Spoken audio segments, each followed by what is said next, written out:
जय हिंद स्टूडेंट्स। मैं आकाश वर्मा आपके यूट्यूब चैनल जीएस विद आकाश के साथ आज हम लोग मॉडर्न हिस्ट्री के क्वेश्चन स्टार्ट करने जा रहे हैं पूरे जोश और होश के साथ।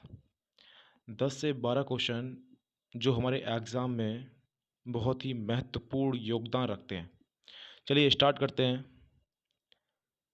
पहला आप क्वेश्चन देख रहे हैं, मैं आपको 5 सेकंड का टाइम दूंगा और इसमें आपको क्वेश्चन का आंसर देना है। चलिए स्टार्ट करते हैं। पहला, औरंगजेब की मृत्यु के उपरांत उसका कौन सा पुत्र सिंहासनारूढ़ हुआ? आपके ऑप्शन हैं मोहम्मद आजम, मुअज्जम, कामबख्श, मोहम्मद अकबर। बताइए। आप देख रहे हैं इसका आंसर क्या होगा। यदि आपने टॉपिक को पढ़ा है अच्छे से तो इसका जो आंसर होगा वो मुअज्जम होगा। क्या होगा? मुअज्जम। क्यों? क्योंकि आप देखते हैं कि मुअज्जम जो है वो मोहम्मद आजम को भी हराता है और कामबख्श को भी हरा देता है। लेकिन मोहम्मद अकबर जो है, मोहम्मद अकबर अपने पिता औरंगजेब के विरुद्ध विद्रोह करता है और विद्रोह करने के बाद सीधे संभाजी की शरण में चला जाता है। इस कारण औरंगजेब ने संभाजी की भी हत्या कर दी और बाद में मोहम्मद अकबर की भी हत्या कर दी। प्लस रायगढ़ राजधानी जो थी उस पर भी कब्जा किया और संभाजी के पुत्र साहू को भी बंदी बना लिया। चलिए नेक्स्ट क्वेश्चन।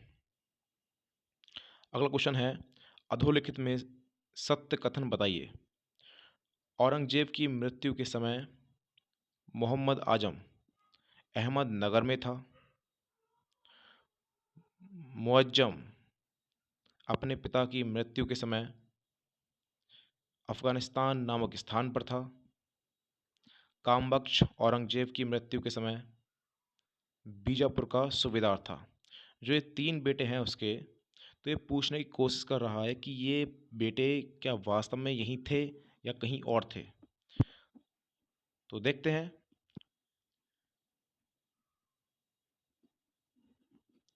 यदि इसके आंसर की बात करें तो आपको साफ साफ समझ में आ रहा होगा कि उपरोक्त में से सभी इसके आंसर होंगे।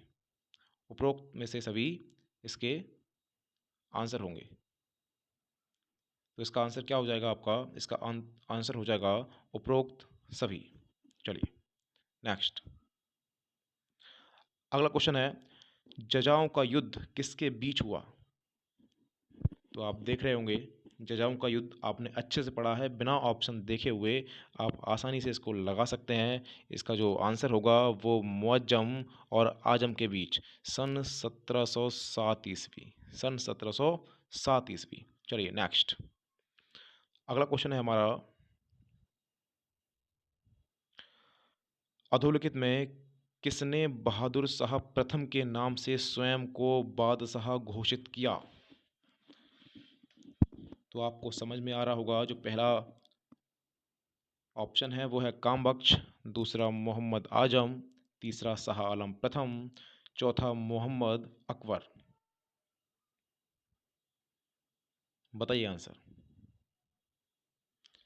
देखिए बहादुर शाह प्रथम की बात करते हैं तो बहादुर शाह प्रथम जो अपने आप को नवाब घोषित करता है, अपने आप को बादशाह घोषित करता है, तो उसके काफ़ी सारे नाम हैं। ये बहादुर शाह प्रथम भी है।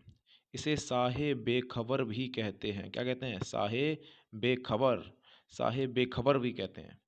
इसी का नाम है आपका शाह आलम प्रथम। क्या नाम है? शाह आलम प्रथम।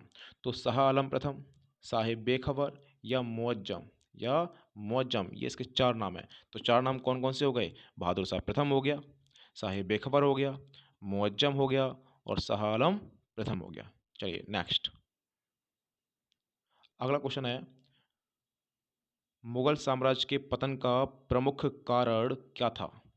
तो आप साफ साफ समझ पा रहे होंगे मुगल जो साम्राज्य था उसमें एक भी शासक क्या नहीं था? योग्य नहीं था। सभी अय्याश करने वाले और निठल्ले और निकम्मे व्यक्ति थे। तो यहाँ ध्यान देंगे कि पहला देखें लास्ट से आर्थिक दिवालापन, ऐसा कुछ नहीं हुआ था। मराठों का उत्थान, ऐसा भी कुछ नहीं था। सैनिक अध्यक्षता, ऐसा भी कुछ नहीं था। आप साफ साफ नज़र आपको आ रहा होगा अयोग्य उत्तराधिकारी। चलिए नेक्स्ट, अगला क्वेश्चन है, निम्न में से किस मुगल बादशाह का उपनाम जफर था? देखिए जफर की बात करें तो आपको पता होना चाहिए, औरंगजेब के बाद एक व्यक्ति आता है जिसका नाम है बहादुर शाह। क्या नाम है? बहादुर शाह। ये जो बहादुर शाह है वो प्रथम है, और मुगलों का अंतिम राजा वो भी बहादुर शाह है, लेकिन वो बहादुर शाह द्वितीय या बहादुर शाह जफर है। बहादुर शाह द्वितीय या बहादुर शाह जफर। तो यहाँ पर आप ऑप्शन देख सकते हैं, बहादुर शाह प्रथम तो औरंगजेब का पुत्र था, तो ये तो हो नहीं सकता। मोहम्मद शाह था नहीं, अकबर द्वितीय था नहीं, तो लास्ट आया था आपका बहादुर शाह द्वितीय। चलिए नेक्स्ट, अगला आपका 7 नंबर, अधोलिखित में किसका वास्तविक नाम अली गौहर था? तो अली गौहर की बात करें तो अली गौहर, हम लोग आगे टॉपिक हम लोगों ने पढ़ा था उसमें कि शाह आलम द्वितीय, आलमगीर द्वितीय, मोहम्मद शाह या शाहजहां द्वितीय। तो बताइए कौन सा इसमें ऑप्शन होगा? सोचिए, 5 सेकंड है, ज़्यादा समय नहीं लगाना है। तो आप साफ साफ समझ पा रहे होंगे कि अली गौहर जो है वो शाह आलम द्वितीय ही है। क्यों? क्योंकि शाह आलम द्वितीय ने क्या किया था, या कह सकते हैं अली गौहर ने क्या किया था कि आलमगीर द्वितीय की हत्या की थी। आलमगीर द्वितीय की हत्या करने के बाद खुद को शाह आलम द्वितीय की उपाधि दी। तो इसका आंसर पहला होगा। और मोहम्मद शाह तो 1748 में उसकी मृत्यु हो जाती है, तो आप जानते हैं इसको। चलिए नेक्स्ट, अगला, जय सिंह को मिर्जा राजा की उपाधि किसने दी? जय सिंह को मिर्जा राजा की उपाधि किसने दी? तो आपको साफ साफ नजर आ रहा होगा, हम लोगों ने एक व्यक्ति पढ़ा था लंपट मूर्ख। लंपट मूर्ख, लंपट मूर्ख किसे कहते हैं?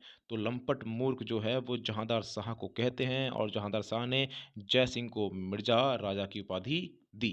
राजा जय सिंह को मिर्जा राजा। चलिए नेक्स्ट, अगला, नादिर शाह ने किस मुगल शासक के समय आक्रमण किया था? मतलब जो नादिर शाह था ईरान का शासक, उसने किस मुगल बादशाह के समय भारत में एंट्री की और भारत में आक्रमण करता है? हल्का सा मैं आपको रिवाइज कराऊं तो नादिर शाह भारत में जब आता है तो हरियाणा, कहाँ पर? हरियाणा, हरियाणा के करनाल नामक स्थान पर। कहाँ पर? करनाल, करनाल नामक स्थान पर सन 1739 ईस्वी में एंट्री करता है, और यहाँ पर मुगलों को हराता है। उस समय मुगल शासक मोहम्मद शाह रंगीला था। कौन था? मोहम्मद शाह रंगीला। आपको पता होना चाहिए नादिर शाह यहाँ से मयूर सिंहासन ले गया। मयूर सिंहासन के बाद आपका कोहिनूर हीरा ले गया। कोहिनूर हीरा के साथ साथ आपका 70 करोड़ रुपए ये ले गया। 70 करोड़ रुपए। आपको यहीं से और मालूम होना चाहिए कि मयूर सिंहासन पर बैठने वाला अंतिम शासक कौन था? तो अंतिम शासक मोहम्मद शाह रंगीला था। चलिए नेक्स्ट, राजा जयसिंह को सवाई की उपाधि किस मुगल शासक ने दी? राजा जयसिंह को सवाई की उपाधि, देखिए सवाई की उपाधि की बात करें तो अभी जो हमने पढ़ा था कि मिर्जा सवाई, तो आपको साफ साफ समझ में आ रहा होगा कि वहाँ जहांदार शाह था। क्या था? जहांदार शाह। तो यहीं पे भी क्या होगा आपका? जहांदार शाह। चलिए नेक्स्ट, शायद ये क्वेश्चन रिपीट हो गया, कोई दिक्कत नहीं, आगे देखते हैं अगला वाला। अगला जो क्वेश्चन है आपका, किस मुगल शासक का शासनकाल सबसे कम था? सबसे कम, लगाइए ऑप्शन, सबसे कम किसका होना चाहिए? देखिए बहादुर शाह ने भी शासन किया, जहांदार शाह ने भी शासन किया, लेकिन आपको पता होगा रफ़ी उद्दरजात, रफ़ी उद्दौला, ये जो दो शासक थे इन्होंने शासन नाम मात्र कर पाया, क्योंकि सैयद बंधुओं ने इनको कुर्सी पर केवल बिठाया और हटाया। इनसे कहा कि भाई साहब आप बैठिए आराम से, 1 दिन के लिए 1.5 दिन के लिए कुर्सी देख लीजिए कैसी होती है। और कुर्सी को देखने के बाद इन दोनों की हत्या की गई। कह सकते हैं कि सबसे पहला जो व्यक्ति था वो था रफ़ी उद दरजात। रफ़ी उद दरजात, तो इसका आंसर होगा रफ़ी उद दरजात। चलिए नेक्स्ट, अगला क्वेश्चन है आपका लास्ट आखिरी क्वेश्चन, 1835 में किसके समय में मुगलों के सिक्के बंद हो गए? देखिए मुगलों के सिक्के की बात करें, शाह आलम प्रथम गलत, बहादुर शाह प्रथम गलत, बहादुर शाह जफर गलत, क्योंकि बहादुर जफर अंतिम राजा था। लेकिन अकबर द्वितीय के समय मुगलों के सिक्के बंद हो गए थे, अंग्रेजों ने सारे के सारे सिक्के बंद करा दिए थे। स्टूडेंट्स बस लगे रहिए, बने रहिए और स्टडी अच्छे से करते रहिए। Thank you very much. जय हिंद, जय भारत।